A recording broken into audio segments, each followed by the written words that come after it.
Once again, we so appreciate you spending some time with us here on the Roundtable program here on 13 ABC. I want to introduce to you, if you're just joining us, you missed a big conversation. We were talking about the human trafficking problem in Toledo, Northwest Ohio, the state in general, the country for that matter, and the legislation that's been enacted as a result of a lot of the efforts by State Senator Teresa Fenner. Thank you for being here first and foremost this afternoon, and also Sister Geraldine Nowak from the Sisters of St. Francis and also the STOP organization. You know, one thing that's interesting, and I want to talk about the legislation in just a minute, but there has been so much combativeness, whether it be through the Catholic Church and the political parties out there, but this is a very cohesive, I guess, discussion topic. Do you see it breaking down all barriers? Absolutely. From the very beginning, Senator Tim Grindell and I have been partnering on this legislation. And even before that, Senator Goodman, a Republican from Columbus, and Representative Chandler. And, you know, we've really worked at just trying to educate and advocate. This is bigger than politics. It's bigger than religion. So, you know, we were surprised we couldn't move this immediately, especially with, you know, the case in Toledo. Right. And I've heard from my colleagues, oh, it's just a Toledo problem. They go, oh, Lord, I got a lot of work to do here. And, you know, the oldest profession, I even heard this, the oldest profession is prostitution. I go, no, it's the oldest oppression of women in the world. It's either out of force or need. And one thing you and I discussed on the phone before we started the interview today is the fact that so many times the misnomer is the fact that it's just involving females. And it's not. It is involving young boys. It is involving men. Yes, absolutely. I mean, you have a lot of sexual predators that knew that this is a huge gap. They could just buy the sex and get away with it. It's just, it just really feeds and fuels this whole need. And this is a market-based system. Yeah. You know, if there is a need, it's going to be filled. And I think that economy thing is a great point, because if we're thinking about the drugs and alcohol and selling all of that, the commodity doesn't run out. The sad thing is the commodity is there and it's used over and over and over again. So that's why it impacts, you know, it's an economic situation as well, and that's where, you know, why it's growing.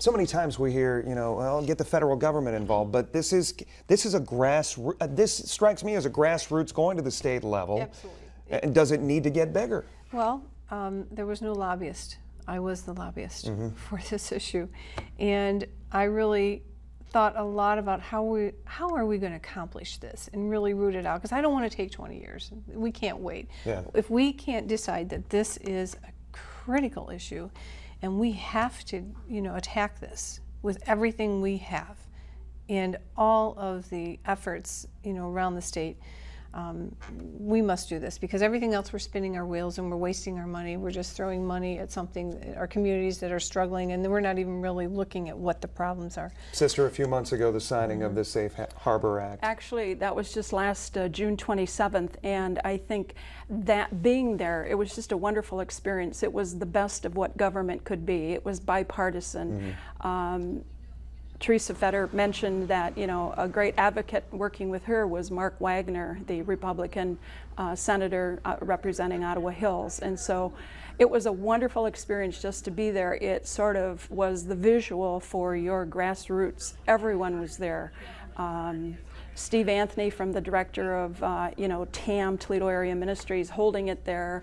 The State Highway Patrol, even Teresa's family, her mom got to... We're looking at some of the video from the event as well. Her mom got to dot the I on the signing, and I was very impressed with Governor Kasich in terms of his awareness, and so 7 years, but it was, you know, congratulations. It was just, you know, really worth it, and he worked with a lot of people. It's the best example of collaborative work.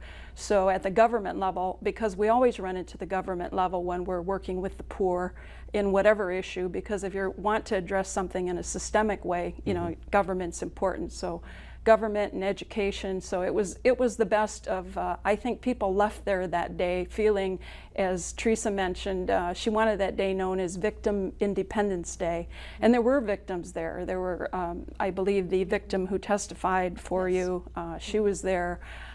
We know people in Toledo who have been victims and have come out of human trafficking, and when you hear their stories, you cannot You cannot not do something about that. You So- brought a book with you of a victim Yes. who has written down her tale Right. out of Columbus. Teresa Flores.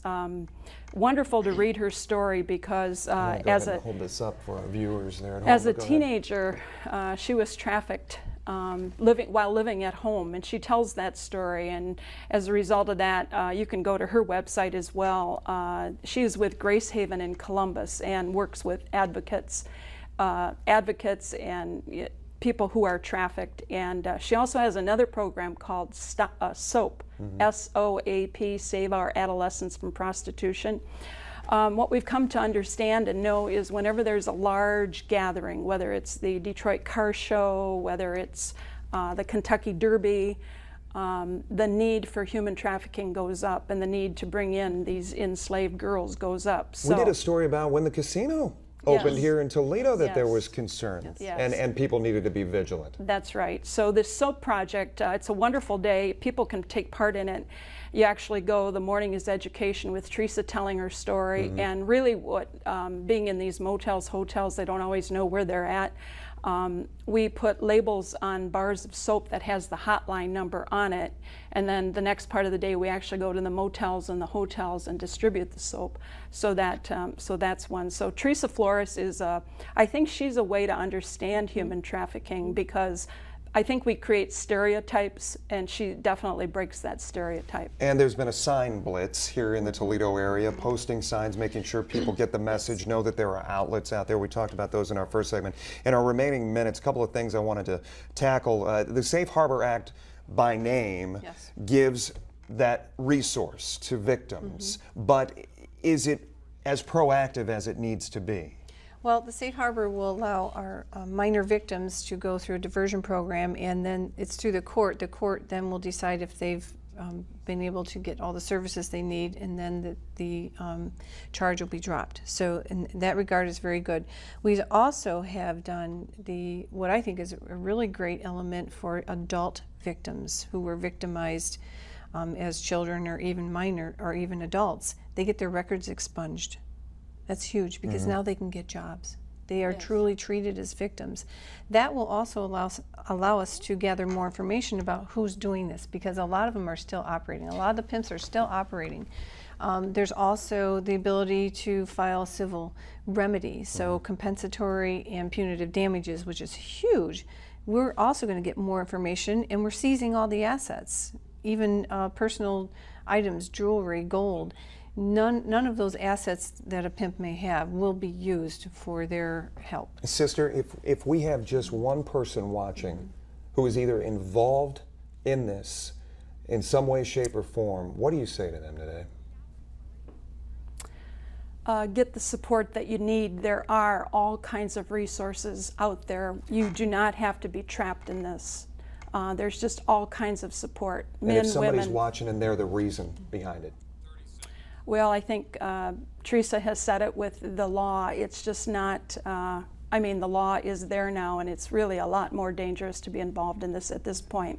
That bill went into effect, I believe, immediately, which is an extra clause put in. You know, they usually don't go into effect until 90 days. Yeah. So it's just like, you know, the laws out there really will prohibit human trafficking. A very important conversation. I appreciate both of you spending some time having it. Stay right there. We'll wrap things up for this Sunday right after this.